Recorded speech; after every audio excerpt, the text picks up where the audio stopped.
নমস্কাৰ আপোনাক স্বাগতম আপুনি চাই আছে প্ৰাইম টাইম 18 মই জয়ন্ত মাধৱ গোস্বামী তেজপুৰ গাৰ্লছ স্কুলত এজন উদণ্ড ছাত্ৰৰ সন্ত্ৰাস বিদ্যালয়ত অনাধিকাৰ প্ৰৱেশ কৰি ছাত্ৰীসহ শিক্ষক কৰ্মচাৰীক অতৰ্কিতে আক্ৰমণ চলাই যুৱকজনৰ আক্ৰমণত ধৰাশায়ী হয় তিনিগৰাকী ছাত্ৰী আৰু ধৰাশায়ী হোৱা তিনি ছাত্ৰীৰ কনকলতা অসামৰিক চিকিৎসালয়ত ভৰ্তি কৰোৱা হৈছে বিদ্যালয়খনত পাঠদানৰ সময়ত এগৰাকী ছাত্ৰীৰ সৈতে পদুমপুখুৰী পাৰ্কত বহি আছিল যুৱকজন এই কথাত আপত্তি দৰ্শাইছিল বিদ্যালয়খনৰ ছাত্ৰ একতা সভাৰ সাধাৰণ সম্পাদিকাই আৰু তাৰ পাছতে বিদ্যালয়খনত অনাধিকাৰ প্ৰৱেশ কৰি মাৰপিট কৰে যুৱকজনে ইতিমধ্যে আৰক্ষী অভিযুক্ত যুৱক দীপাংকৰ বৰুৱাক আটক কৰিছে তেজপুৰৰ চৰকাৰী উচ্চতৰ মাধ্যমিক বহুমুখী কন্যা বিদ্যালয়ত সংঘটিত হৈছে এই আক্ৰমণৰ ঘটনা তেজপুৰ গাৰ্লছ স্কুলত উদণ্ড ছাত্ৰৰ উদণ্ড যুৱকৰ সন্ত্ৰাস বিদ্যালয়ত অনাধিকাৰ প্ৰৱেশ কৰি ছাত্ৰীসহ শিক্ষক কৰ্মচাৰীক আক্ৰমণ কৰিলে যুৱকজনে শিক্ষক কৰ্মচাৰী আৰু ছাত্ৰীক অতৰ্কিতে আক্ৰমণ কৰাৰ ফলত যুৱকজনৰ আক্ৰমণত ধৰাশায়ী হয় তিনিগৰাকী ছাত্ৰী আঘাতপ্ৰাপ্ত ছাত্ৰী তিনিগৰাকীক কনকলতা অসামৰিক চিকিৎসালয়ত ভৰ্তি কৰোৱা হয় বিদ্যালয়খনত পাঠদানৰ সময়ত এগৰাকী ছাত্ৰীৰ সৈতে পদুমপুখুৰী পাৰ্কত বহি আছিল যুৱকজন আৰু এই কথাতে আপত্তি দৰ্শাইছিল বিদ্যালয়খনৰ ছাত্ৰ একতা সভাৰ সাধাৰণ সম্পাদিকাই আৰু তাৰ পাছতে বিদ্যালয়খনত অনাধিকাৰ প্ৰৱেশ কৰি সন্ত্ৰাস চলালে যুৱকজনে ইতিমধ্যে আৰক্ষীয়ে অভিযুক্ত যুৱক দীপাংকৰ বৰুৱাক আটক কৰিছে তেজপুৰ চৰকাৰী উচ্চতৰ মাধ্যমিক বহুমুখী কন্যা বিদ্যালয়ত সংঘটিত হৈছে এই আক্ৰমণৰ ঘটনা স্কুলৰ ইউনিফৰ্মত ছোৱালীজনীয়ে তাৰ লগত কথা পাতি আছে পাৰ্কৰ ওচৰত বহি পেলাই সেলফি উঠি আছিল বোলে ফটো উঠি আছিলে মই গৈ ক'লোগৈ যে মই আৰু আমি চাৰিজনীয়ে গৈ ক'লোগৈ যে স্কুলৰ ৰুল নহয় যে এনেকৈ কথা পাতি থাকা বাহিৰত কথা এই চিভিলিয়ছত কথা পাতিব বুলি কওঁতে তই কোন বুলি কৈ পেলাই মোক ডাইৰেক্ট চৰ মাৰিছে গৰৈ মাৰিছে চৰ মাৰিছে আৰু মাথাত মাৰিছে স্কুলৰ ভিতৰতে মাৰিছে স্কুলৰ বাহিৰত ভিতৰতো মাৰিছে না ছোৱালীজনীয়ে কৈছে দাদা হয় ল'ৰাটোৱে কৈছে মোৰ মাইকী হয় তাতেতো ধৰা পৰে তাৰপাছত আমি প্ৰিন্সিপাল মেমৰ ওচৰলৈ গ'লোঁ ছাৰ বাইদেউৰ ওচৰত বাইদেউহঁতক গাত হাত উঠাইছে উঠাই কৰি তাৰপাছত আহিলে আৰু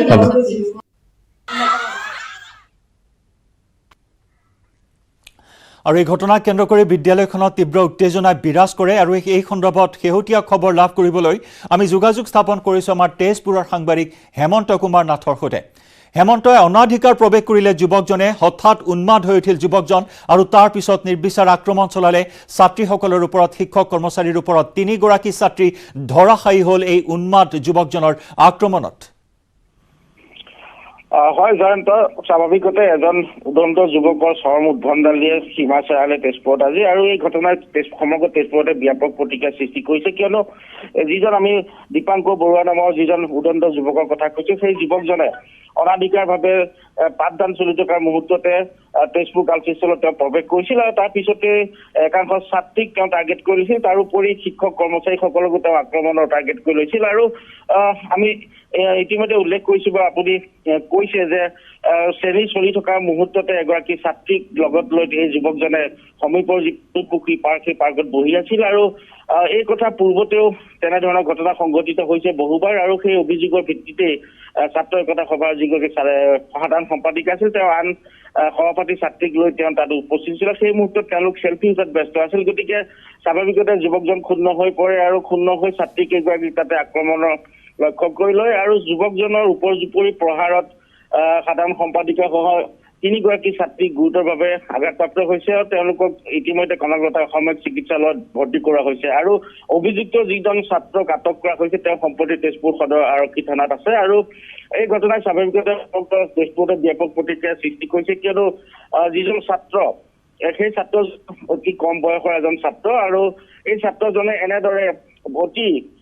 তেওঁ বৰ্বৰচিতভাৱে ছাত্ৰীসকলক আক্ৰমণ কৰিলে আৰু অনাধিকাৰ তেওঁ প্ৰৱেশ কৰি বিদ্যালয়খনত কেৱল ছাত্ৰীকে নহয় শিক্ষক কৰ্মচাৰীকো তেওঁ আক্ৰমণৰ লক্ষ্য কৰিলে আৰু এই ঘটনাই স্বাভাৱিকতে প্ৰতিক্ৰিয়াৰ সৃষ্টি কৰিছে জয়ন্ত নিশ্চয় ধন্যবাদ জনাইছো আপোনাক এই মুহূৰ্তত হেমন্ত কুমাৰ নাথ আৰু এইদৰে এজন ছাত্ৰ হঠাৎ উন্মাদ হৈ উঠে উদণ্ড যুৱকজনে এনেদৰে আক্ৰমণ চলালে তিনিগৰাকীকৈ ছাত্ৰীক শিক্ষক কৰ্মচাৰীকো আক্ৰমণ কৰিবলৈ ক্ষান্ত নাথাকিল এইজন যুৱক ইতিমধ্যে আৰক্ষীয়ে আটক কৰিছে বৰ্তমান জেৰা চলাই থকা হৈছে এই উদণ্ড যুৱকজনক আৰু এনেদৰে অনাধিকাৰ এখন ছোৱালীৰ বিদ্যালয়ত ছাত্ৰী বিদ্যালয়ত প্ৰৱেশ কৰি ছাত্ৰীক আক্ৰমণ কৰা ঘটনাক কেন্দ্ৰ কৰি তীব্ৰ প্ৰতিক্ৰিয়া এই মুহূৰ্তত অব্যাহত আছে উচিত শাস্তিৰ দাবী উত্থাপন কৰিছে সচেতন মহলে এই উদণ্ড যুৱকজনৰ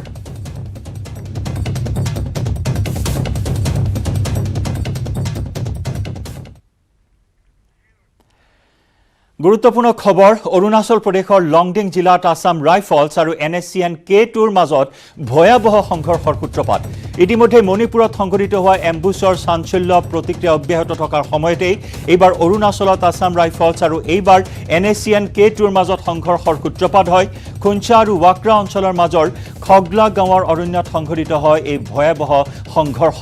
এই সংঘৰ্ষত নিহত হৈছে NSCN K2ৰ 3জনকৈ দুৰ্ধৰ্ষ কেডাৰ এতিয়াও অব্যাহত আছে সংঘৰ্ষ ইতিমধ্যে ঘটনাস্থলীৰ পৰা শেহতীয়া খবৰ অনুসৰি ঘটনাস্থলীৰ পৰা চাইনাত নিৰ্মিত M2 ৰাইফল উদ্ধাৰ কৰা হৈছে চাইনাত নিৰ্মিত M2 ৰাইফল উদ্ধাৰ কৰা হৈছে ঘটনাস্থলীৰ পৰা ভয়াৱহ সংঘৰ্ষৰ সূত্ৰপাত হয় NSCN K2 আৰু আছাম ৰাইফলছৰ মাজত অৰুণাচলৰ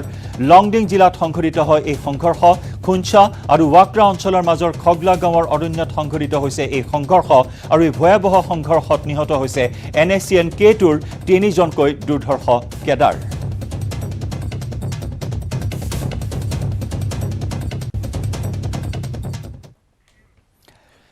আৰু ইফালে পঞ্চভূতত বিলীন হ'ল শ্বহীদ সুমন স্বৰ্গীয়াৰীৰ নশ্বৰ দেহ শোকত ম্ৰিয়মান বৰমাৰ ঠেকেৰাকুচি গাঁওবাসী মণিপুৰৰ চুৰাচান্দপুৰ জিলাত উগ্ৰপন্থীৰ আক্ৰমণত শ্বহীদ হৈছিল আছাম ৰাইফলছৰ জোৱানজন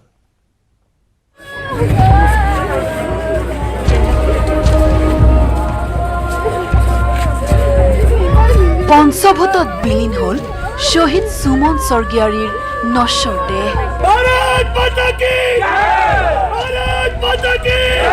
স্বগৃহত 2.5 বছৰীয়া কণমানি পুত্ৰ আৰু পত্নীৰ লগতে আন বহুজনে শেষ শ্ৰদ্ধাঞ্জলি জনোৱাৰ পিছতে সামৰিক মৰ্যাদাৰে সম্পন্ন হয় শ্বহীদ সুমন স্বৰ্গীয়াৰীৰ শেষকৃত্য বৰমাৰ ঠেকুৰাকুচি গাঁও মণিপুৰৰ চুৰাচান্দপুৰ জিলাত উগ্ৰপন্থীৰ আক্ৰমণত নিহত হোৱা শ্বহীদ সুমন স্বৰ্গীয়াৰীৰ গৃহগাঁও শনিবাৰৰ ঘটনাৰ পিছৰে পৰা শোকাকুল পৰিৱেশে বিৰাজ কৰিছে গাঁওখনত শ্বহীদ সুমন স্বৰ্গীয়াৰীৰ 2.5 বছৰীয়া পুত্ৰ সন্তানে এতিয়াও বুজা হোৱা নাই পিতৃ বিয়োগৰ কথা ইপিনে হঠাতে স্বামীক হেৰুৱাই কান্দনত চকুৰ পানীৰে বাট নেদেখা হৈছে পত্নী জুৰি স্বৰ্গীয়াৰীয়ে সোমবাৰে পুৱাৰ ভাগত শ্বহীদ সুমন স্বৰ্গীয়াৰীৰ নশ্বৰ দেহ বাসগৃহলৈ লৈ যোৱাৰ পিছতে সৃষ্টি হয় শোকাকুল পৰিৱেশৰ আত্মীয় স্বজনৰ লগতে সমবেত হোৱা অজস্ৰজনে জনাই শেষ শ্ৰদ্ধাঞ্জলি ইয়াৰ পূৰ্বে পুৱাই বৰঝাৰৰ বায়ুসেনা ছাউনীত শ্ৰদ্ধাঞ্জলি জনোৱা হয় বীৰ শ্বহীদগৰাকীক তাৰ পিছতে পুষ্প সজ্জিত বাহনত বৰমাৰ ঘৰলৈ লৈ যোৱা হয় শ্বহীদ সুমন স্বৰ্গীয়াৰীৰ নশ্বৰ দেহ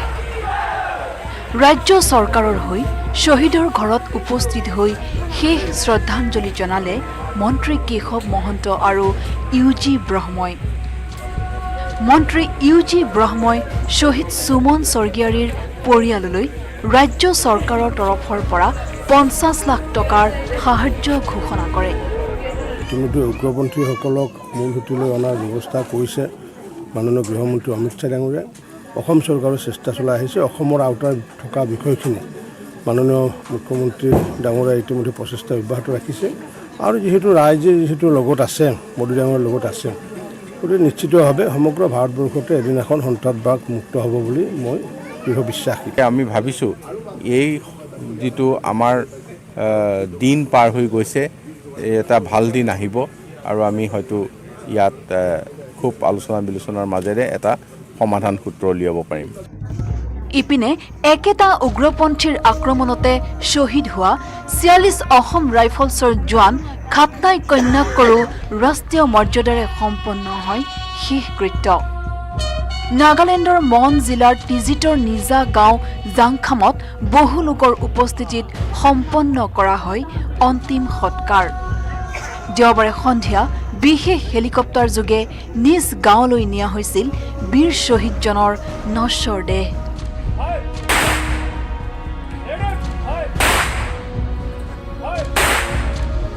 আজাৰাৰ পৰা ধ্ৰুৱজ্যোতি কলিতা আৰু মুছলপুৰৰ পৰা মনোহৰ ৰাজবংশী আৰু নাগালেণ্ডৰ পৰা হানসেং কোঁৱৰৰ report news 18 Assam North East.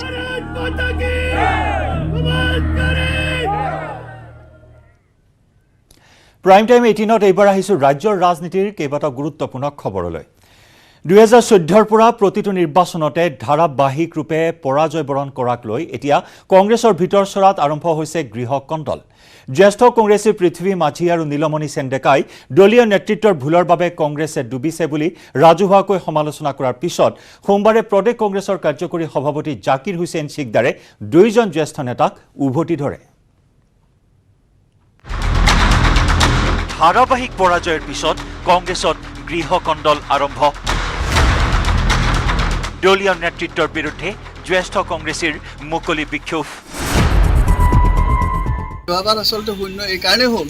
আৰু সেই দুখটো হলটো আমাৰ লিডাৰশ্বিপ, কংগ্ৰেছৰ লিডাৰশ্বিপ ইমান নহ'লহেঁতেন। আমাৰ কথা যদি শুনা হ'লেহে মই বা আমাৰ মতে হ'লে আমাক যদি গুৰুত্ব দিয়া হ'লে আজি সেইটো নহ'লহেঁতেন। কিন্তু আমাক তেতিয়া গুৰুত্বই নিদিলোঁ, লিডাৰশ্বিপে গুৰুত্বই নিদিলোঁ, আনকি আমাকে বহাই দিলে। দলীয় নেতৃত্বৰ বিৰুদ্ধে পৃথ্বী মাঝিৰ এই মুকলি বিক্ষোভৰ পিছত সোমবাৰে মাঝিক উভতি ধৰিলে প্ৰদেশ কংগ্ৰেছৰ কাৰ্যকৰী সভাপতি জাকিৰ হুছেইন সিকদাৰে। সিকদাৰে ক'লে মাঝিয়ে নিজৰ ল'ৰাকে ৰাখিব নোৱাৰিলে কংগ্ৰেছত। নিজৰ ল'ৰা বিজেপিলৈ যোৱাৰ পিছত দলক সমালোচনা কৰে কিয়? নিজৰ পুত্ৰই বিজেপি দলত জইন কৰাৰ পিছত পৃথ্বী মাঝি ডাঙৰীয়াই কংগ্ৰেছ দলক সমালোচনা কৰাৰ নৈতিক অধিকাৰ নাই। তেখেতে নিজৰ ল'ৰাক বিজেপিক জইন কৰাৰ পৰা বিৰত থাকিব পৰা নাই, তাৰপিছত তেওঁ কংগ্ৰেছ দলক সমালোচনা কৰিছে। এই পৃথ্বী মাঝি ডাঙৰীয়াই কংগ্ৰেছ দলৰ পৰা বিধায়ক হৈছে, মন্ত্ৰী হৈছে, গোটেই অসমত নিজকে চিনাকি দিব পাৰিছে আৰু আজি কংগ্ৰেছ দল ক্ষমতাত নাই, কংগ্ৰেছৰ আজি বেয়া দিন, তেখেতে কংগ্ৰেছ দলক সমালোচনা কৰিছে। কংগ্ৰেছ দলৰ পৰা যেতিয়া ৰাজভোগ তেওঁ খাই আছিল তেতিয়া কংগ্ৰেছ দলৰ সকলো ভাল আছিল আৰু আজি বিজেপি দলত সন্তানজন জইন কৰাৰ পিছত কংগ্ৰেছ দল বেয়া হৈ গ'ল। পৃথ্বী মাঝিক সমালোচনা কৰি এইবাৰ জাকিৰ হুছেইন সিকদাৰে দিলে মাঝিক সকিয়নি। পুনৰ দলক সমালোচনা কৰিলে মুখা খুলি দিম। এনেকুৱা ব্যক্তিয়ে যদি পৰৱৰ্তী সময়খিনিত কংগ্ৰেছ দলক আৰু বেছিকৈ কয় কিবা, তেনেহ'লে তেওঁলোকৰ কিন্তু আচল চৰিত্ৰ অসমৰ ৰাইজৰ আগত উদঙাই দিম। পৃথ্বী মাঝিৰ পিছত দলীয় নেতৃত্বৰ বিৰুদ্ধে দেওবাৰে মুখ খুলিছিল আন এজন জ্যেষ্ঠ কংগ্ৰেছী তথা প্ৰাক্তন মন্ত্ৰী নীলমণি সেনডেকাই। ডেকাই নিউজ 18ক কৈছিল এনেদৰে, নিজৰ জিলাখনৰ পৰা যদি কেণ্ডিডেট আনিব নোৱাৰে, দলীয় প্ৰাৰ্থী জিতাব নোৱাৰে, তেতিয়াহ'লে কেনেকৈ তেওঁলোক চিফ মিনিষ্টাৰ হ'ব? অধিক কল্পনা কৰি থাকিলে নহ'ব। চিফ মিনিষ্টাৰ হ'ব, MLA-বিলাকে ঠিক কৰিব। নিজে আগতে চিফ মিনিষ্টাৰ হ'ম বুলি গংগাটো হৈ থাকিলে চিফ মিনিষ্টাৰ হ'ব নোৱাৰে।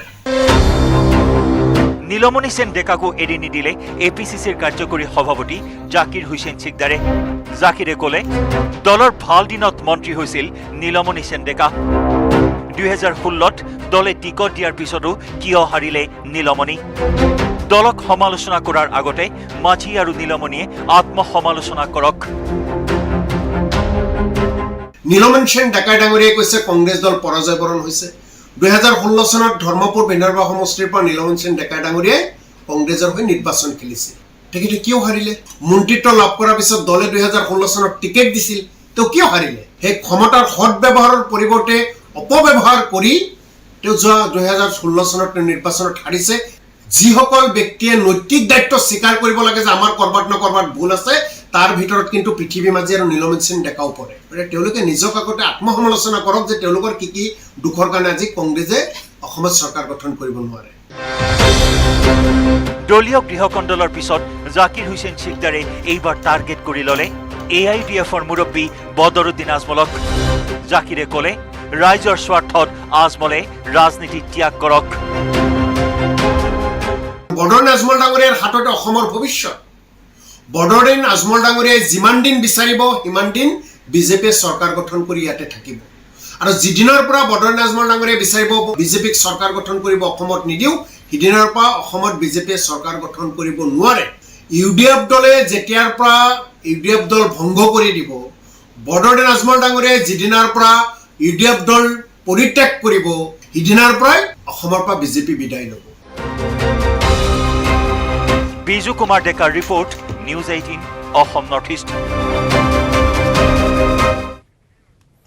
প্ৰাইম টাইম 18ত আমি খবৰৰ ধাৰা অব্যাহত ৰাখিম লৈছো এটি বাণিজ্যিক বিৰতি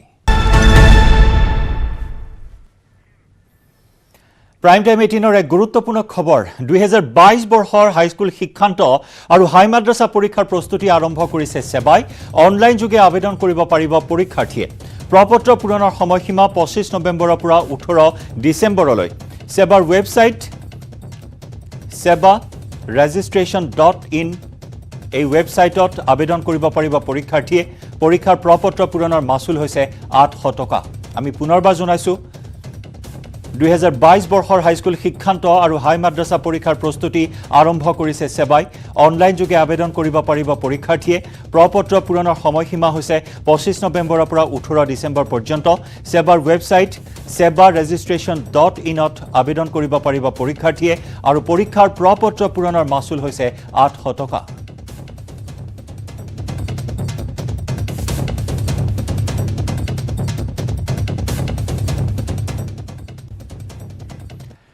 শিৱসাগৰৰ বিদ্যালয়ত পুনৰ কোভিডৰ আতংক এইবাৰ কোভিডৰ গ্ৰাহত কালুগাঁও বৰপাত্ৰদল হাইস্কুল বিদ্যালয়খনৰ 15 গৰাকী শিক্ষাৰ্থীৰ লগতে কোভিডৰ আক্ৰান্ত হৈছে প্ৰধান শিক্ষক আৰু এগৰাকী সহকাৰী শিক্ষয়িত্ৰী কোভিডৰ গ্ৰাহত শিক্ষানুষ্ঠান ৰাজ্যৰ বৰ্তমান কোভিড পৰিস্থিতি সুস্থিৰ যদিও কোভিডে তীব্ৰ প্ৰত্যাহ্বানৰ সৃষ্টি কৰিছে শিক্ষানুষ্ঠানসমূহত দীৰ্ঘ বিৰতিৰ অন্তত খোলাৰ পাছত শিক্ষানুষ্ঠানসমূহৰ পৰিস্থিতি স্বাভাৱিক হৈছিল যদিও ইখনৰ পাছত সিখন শিক্ষানুষ্ঠানত আৰম্ভ হৈছে কোভিড সংক্ৰমণ পুনৰ কোভিডৰ গ্ৰাহত পৰিছে শিৱসাগৰৰ আন এখন বিদ্যালয় কোভিডত আক্ৰান্ত কালুগাঁও বৰপাত্ৰ দল হাইস্কুলৰ 15 গৰাকী শিক্ষাৰ্থী কোভিডৰ শিকাৰ বিদ্যালয়খনৰ প্ৰধান শিক্ষক কোভিডত আক্ৰান্ত হৈছে প্ৰধান শিক্ষকজনৰ পত্নী তথা বিদ্যালয়খনৰ এগৰাকী সহ শিক্ষয়িত্ৰী প্ৰধান শিক্ষক আক্ৰান্ত হৈছে আৰু এগৰাকী সহ শিক্ষয়িত্ৰী আমাৰ কোভিডত আক্ৰান্ত হৈছে 104 জনক কৰিছিলে তাৰ 15 জন কোভিড পজিটিভ পোৱা গৈছে শিক্ষকৰ পজিটিভ পোৱা নাই এতিয়ালৈকে বাকি ছাত্ৰ ছাত্ৰী 15 জনৰ পজিটিভ পোৱা গৈছে প্ৰথমে বিদ্যালয়খনৰ প্ৰধান শিক্ষকজনৰ দেহত ধৰা পৰিছিল কোভিডৰ অৱস্থিতি ইয়াৰ পাছতে স্বাস্থ্য বিভাগে বিদ্যালয়খনত ব্যৱস্থা কৰে কোভিড টেষ্টৰ কোভিড আতংকৰ বাবে ইতিমধ্যে স্থগিত ৰখা হৈছে বিদ্যালয়খনৰ সমূহীয়া পৰীক্ষা সমূহীয়া পৰীক্ষা সম্পৰ্কত ইতিমধ্যে আমাক উদ্বোধন কৰ্তৃপক্ষই নিৰ্দেশ দিছে যে আজি পৰীক্ষাটো বাতিল কৰা হৈছে আৰু কালিলৈ পৰা সূচী অনুসৰি পৰীক্ষা চলাবলৈ কৈছে সম্পূৰ্ণ বিদ্যালয় চেনিটাইজাৰ কৰি ইয়াৰ পূৰ্বে নামতি ডিক্সু উচ্চ মাধ্যমিক বিদ্যালয়ৰ 4 গৰাকী শিক্ষকৰ লগতে 22 গৰাকী দশম শ্ৰেণীৰ ছাত্ৰ ছাত্ৰীৰ দেহত ধৰা পৰিল কোভিড-19ৰ অৱস্থিতি প্ৰথমে কোভিডত আক্ৰান্ত হৈছিল বিদ্যালয়খনৰ 2 গৰাকী শিক্ষক শিৱসাগৰৰ পৰা প্ৰদীপ গগৈৰ report news 18 Assam North east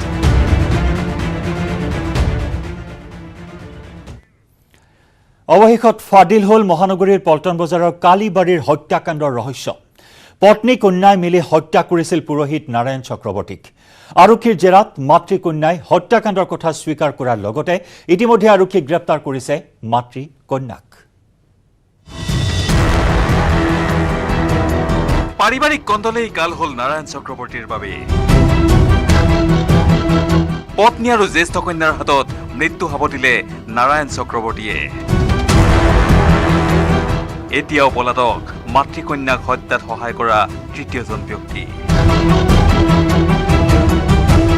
যোৱা 11 নৱেম্বৰৰ বিয়লি পল্টন বজাৰ কালীবাৰীৰ ৰেলৱে কোৱাৰ্টাৰত উদ্ধাৰ হৈছিল পূজাৰী নাৰায়ণ চক্ৰৱৰ্তীৰ মৃতদেহ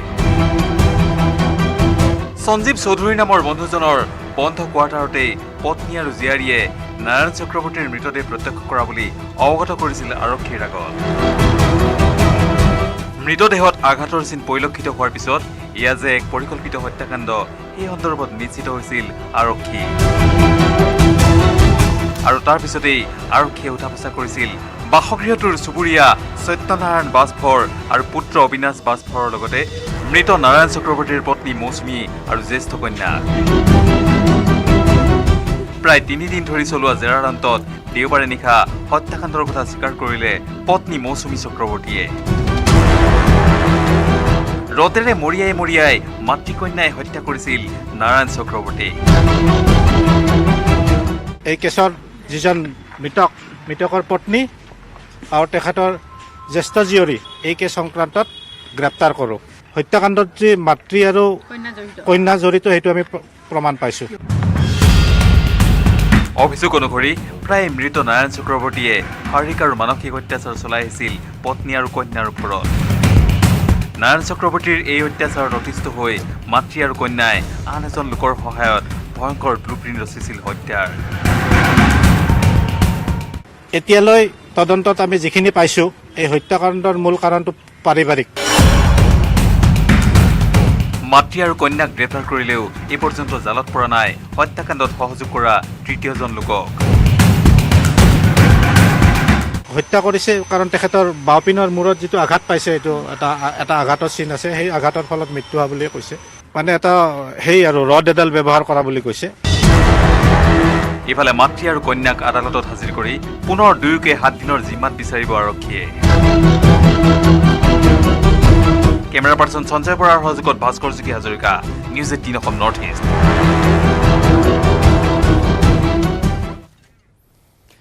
স্বৰাজ্যলৈ উভতিল বিজেপিৰ মন্ত্ৰী বিধায়ক। প্ৰশিক্ষণৰ বাবে 11 নৱেম্বৰত মুম্বাইলৈ গৈছিল বিজেপিৰ সকলো বিধায়ক। 3দিনীয়া প্ৰশিক্ষণ সামৰি সোমবাৰে অসমত উপস্থিত হয় বিধায়কসকল।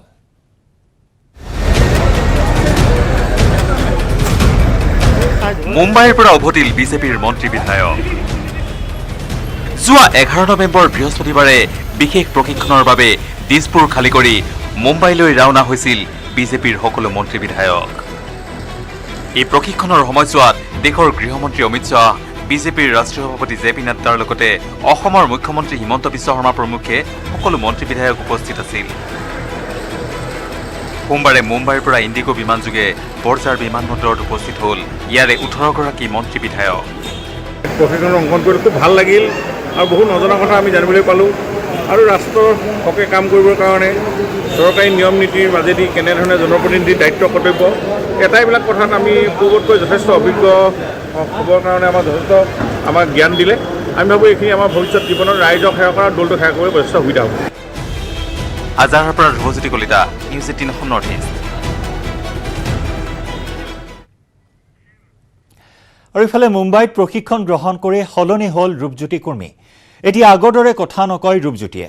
মুম্বাইত অহংকাৰ ত্যাগ কৰি ৰাইজৰ কথা শুনিবলৈ প্ৰশিক্ষণ লৈছে সকলো বিজেপি মন্ত্ৰী বিধায়কে। কংগ্ৰেছ, AIUDF, ৰাইজৰ দল সকলোকে এই ট্ৰেইনিঙৰ প্ৰয়োজন আছে বুলি মন্তব্য কৰে ৰূপজ্যোতিয়ে। অখিল গগৈ, ভূপেন বৰা, বদৰুদ্দিন আজমল, ৰকিবুল হুছেইন সকলোকে এদিনৰ বাবে প্ৰশিক্ষণ দিবলৈ প্ৰস্তুত বুলিও কটাক্ষ কৰে ৰূপজ্যোতি কুৰ্মীয়ে। বিৰোধীক উত্তৰ দিবলৈ অস্ত্ৰ সাজু আছে কুৰ্মীৰ। বিৰোধীয়ে এইবাৰ আক্ৰমণ কৰিলে বিৰোধীয়ে যদি এবাৰ আক্ৰমণ কৰে তেতিয়াহ'লে ৰূপজ্যোতিয়ে 10 বাৰ প্ৰত্যাক্ৰমণ কৰিবৰ বাবে অস্ত্ৰ সাজু ৰাখিছে বুলিও মন্তব্য কৰে। যে ভাৰত কেইদিনমান আগলৈকে আমি বিশ্বৰ দৰৰ কোবত আমি এটা কোণাত বহিব লগা হৈছিল, কিন্তু আজি ইউনাইটেড নেশ্যনৰ দৰে এটি ডাঙৰ বিশ্ব জুৰি দি সামৰি ৰখা এটা অনুষ্ঠানৰ অধ্যক্ষতা কৰাও সুযোগ লাভ কৰিছে ভাৰতবৰ্ষৰ প্ৰধানমন্ত্ৰী গৰাকী। যে আমি অহংকাৰী আমি হ'ব নালাগিব, আমি সৰ্বসাধাৰণ মানুহৰ লগত আমি সহজে আমি মিলিব পৰা হ'ব লাগিব, আৰু লোকৰ কথা আমি শুনিব লাগিব। অহংকাৰ, ইগো আৰু আমি যে স্থায়ী নহয় এই কথাবোৰ আমাক তাত বেছিকৈ বুজোৱা হৈছে। কংগ্ৰেছৰ প্ৰয়োজন আছে, ADF দলৰ প্ৰয়োজন আছে। তেওঁলোকে ধৰ্ম লৈ পেলাই ৰাজনীতি কৰি আছে, চবেই জানে। অসমৰ ৰাইজেও ইতিমধ্যে সকলোৱে অৱগত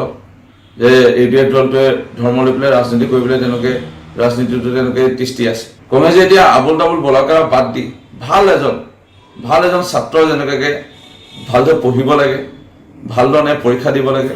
তেনে ভাল এজন ছাত্ৰৰ দৰে কংগ্ৰেছে এতিয়া অলপ শিকক। অখিল গগৈয়ে মোক ক'ব বিচাৰে পাগল বুলি, আৰু ADFৰ MLA আমিনুল ইছলামে নিৰ্বাচন কেইদিনমান আগত কৈছে বোলে মই পাগল। একচুৱেলি তেওঁলোক জেলত যোৱা মানুহ, যে অখিল গগৈও জেলত যোৱা মানুহবোৰ আধা পাগল হৈয়ে পৰে। সেই আধা পাগলবোৰে এতিয়া তেওঁলোকৰ অলপ প্ৰয়োজন আছিলে পিছত প্ৰশিক্ষণৰ। প্ৰাইম টাইম 18ত পুনৰ লৈছো আন এটি বাণিজ্যিক বিৰতি। Kumar Engineering Power Dealer, now with free registration, insurance and easy finance. Contact Skylight Automotive Private Limited 70